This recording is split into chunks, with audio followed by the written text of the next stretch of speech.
Aquaponics ஸ்டைலுக்காக நம்ம இந்த pump வாங்கியிருக்கோம். இது 1 மணி நேரத்துக்கு 300 லிட்டர் டிஸ்சார்ஜ் பண்ணக்கூடிய பம்ப்பு. இதை இந்த ஓஸ் மூலமாக கனெக்ட் பண்ணி நம்ம பக்கெட்டில் வைக்க போகிறோம். வச்சாச்சு, கனெக்ஷன் கொடுத்தாச்சு. இப்போ ஓடிட்டுருக்கு.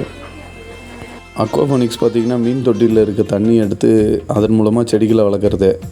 அது மண் இல்லாமல் வேறு ஏதாவது மீடியம் வச்சு தான் கனெக்ட் பண்ணோம். நாம் இங்கே ஏற்கனவே சொன்ன மாதிரி பேபி ஜல்லி போட்டிருக்கோம். பேபி ஜல்லின்னா சிப்ஸுன்னு சொல்லுவாங்க, குட்டி குட்டியாக இருக்க ஜல்லி, அது போட்டிருக்கோம்.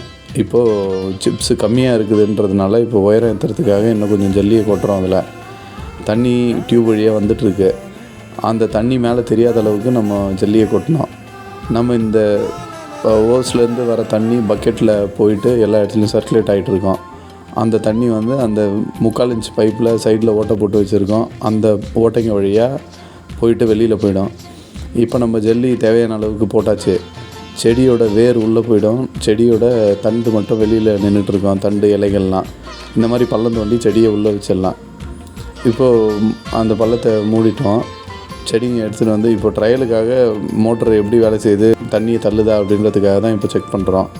நம்ம நினச்ச மாதிரியே தண்ணி உள்ளே வந்துட்டு அந்த 3/4 இன்ச் பைப் வழியாக வெளியில் ட்ரெயின் ஆகிட்டுருக்கு. இப்போ நம்ம செடி எடுத்துகிட்டு வந்து வைக்கணும். அதை நம்ம அடுத்த வீடியோவில் பார்ப்போம். நன்றி.